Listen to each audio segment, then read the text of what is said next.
जितिया की आप सभी दर्शकों को ढेर सारी शुभकामनाएं। श्री गणेशाय नमः। जीवित पुत्रिका व्रत कथा। एक बार नैमिषारण्य के निवासी ऋषियों ने संसार के कल्याण के लिए सूत जी से पूछा कि हे सूत, कराल कलिकाल में लोगों के बालक किस तरह से दीर्घायु होंगे, सो कहिए। तब सूत जी कहते हैं, जब द्वापर का अंत और कलयुग का आरंभ था, उसी समय बहुत सी शोकाकुल स्त्रियों ने आपस में सलाह की कि क्या इस कली में माता के जीवित रहते पुत्र मर जाएंगे। जब वे आपस में कुछ निर्णय नहीं ले सकी, तब गौतम जी के पास पूछने के लिए गईं, और जब उनके पास पहुंची तो उस समय गौतम जी आनंद के साथ बैठे थे। उनके सामने आकर उन्होंने मस्तक झुकाकर प्रणाम किया और फिर स्त्रियों ने पूछा कि हे प्रभु, इस कलयुग में लोगों के पुत्र किस तरह से जीवित रहेंगे, इसके लिए कोई व्रत या तप हो तो कृपा करके बतलाइए। इस तरह की उनकी बात सुनकर गौतम जी कहते हैं, आपसे मैं वही बात कहूँगा जो मैंने पहले से सुन रखी है। गौतम जी ने कहा, जब महाभारत युद्ध का अंत हो गया और द्रोण पुत्र अश्वत्थामा के द्वारा अपने बेटों को मरा देखकर सब पांडव बड़े दुखी हुए, तो पुत्र के शोक से व्याकुल होकर द्रौपदी अपनी सखियों के साथ ब्राह्मण श्रेष्ठ धौम्य के पास गई और उसने धौम्य से कहा, हे विपेंद्र, आप कौन सा उपाय करने से बच्चे दीर्घायु हो सकते हैं, ये तो बतलाइए, कृपा करके ठीक ठीक से कहिएगा। धौम्य कहते हैं, सतयुग में सत्य वचन बोलने वाला, सत्याचरण करने वाला, समदर्शी जिमुतवाहन नाम का एक राजा था। एक बार वह अपनी स्त्री के साथ अपने ससुराल गया और वहीं रहने लगा।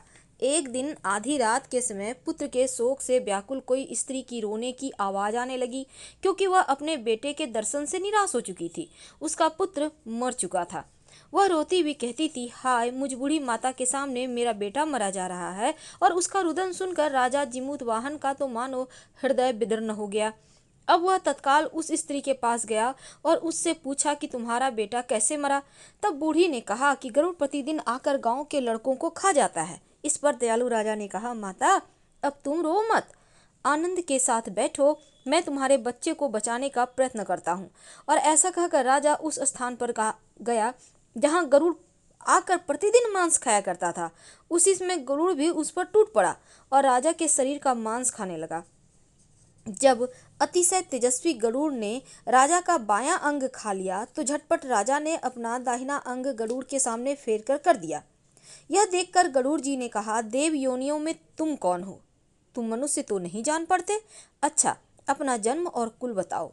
पीड़ा से व्याकुल मन वाले राजा ने कहा, हे पक्षीराज, इस तरह के प्रश्न करना व्यर्थ है। तुम अपनी इच्छा भर मेरा मांस खाओ। और यह सुनकर गरुड़ रुक गए और बड़े आदर से राजा के जन्म और कुल की बात पूछने लगे।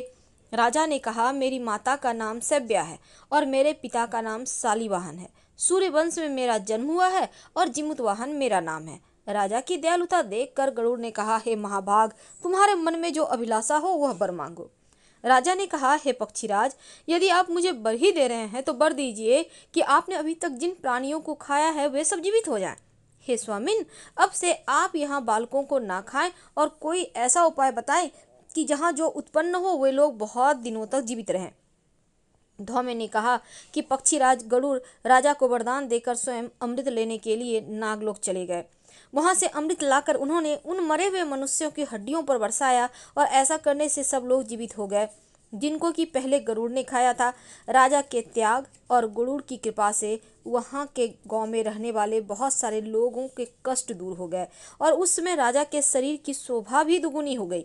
राजा की दयालुता देखकर गरुड़ ने फिर कहा, मैं संसार के कल्याण के लिए एक और वरदान दूंगा। आज आश्विन माह के कृष्ण पक्ष की सप्तमी से रहित शुभ अष्टमी तिथि है और आज ही तुमने यहाँ की प्रजा को जीवन दान दिया है। हे वत्स, अब से यह दिन ब्रह्म भाव हो गया है।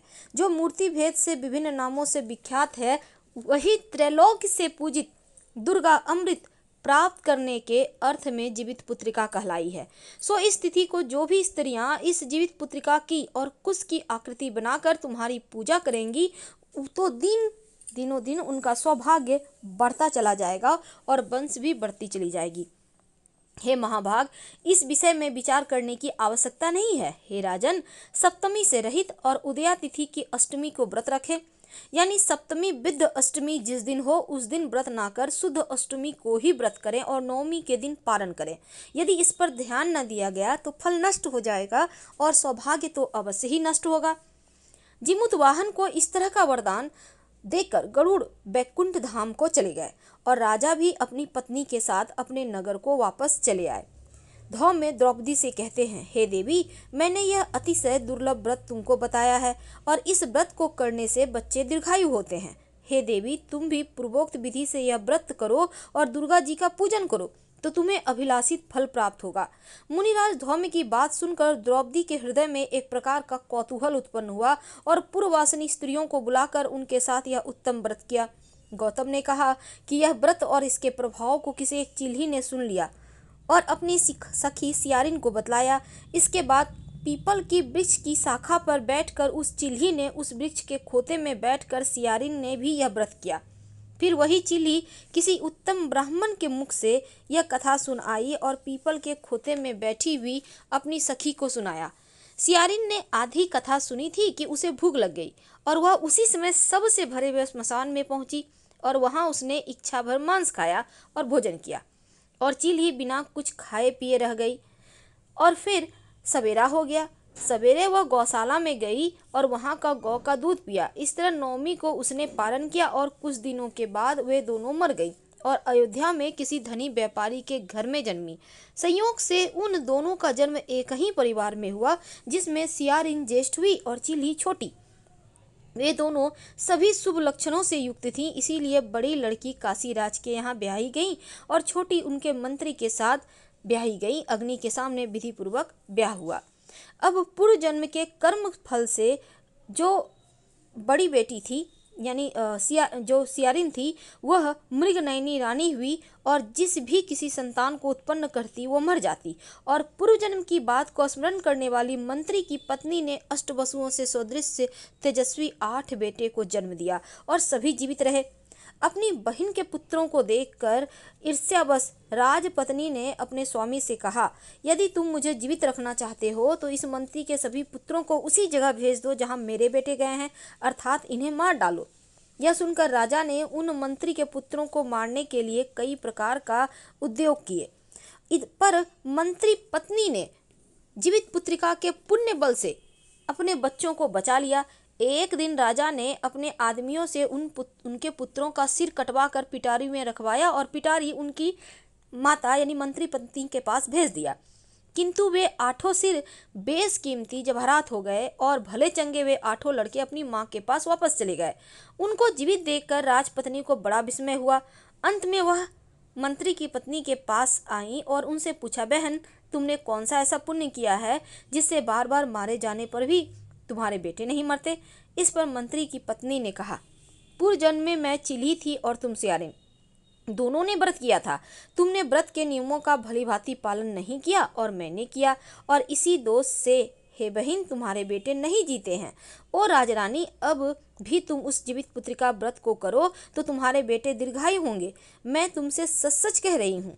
और इसके कथानुसार रानी ने व्रत किया और तभी से उसके कई बेटे सुंदर दीर्घायु होकर बड़े बड़े राजा हुए। सूत जी कहते हैं, सब प्रकार का आनंद देने वाला मैंने यह दिव्य व्रत बतलाया। स्त्रियां चिरंजीवी संतान चाहती हों तो विधि पूर्वक यह व्रत करे। कथा कहने वाले और सुनने वाले दोनों का कल्याण हो। धन्यवाद।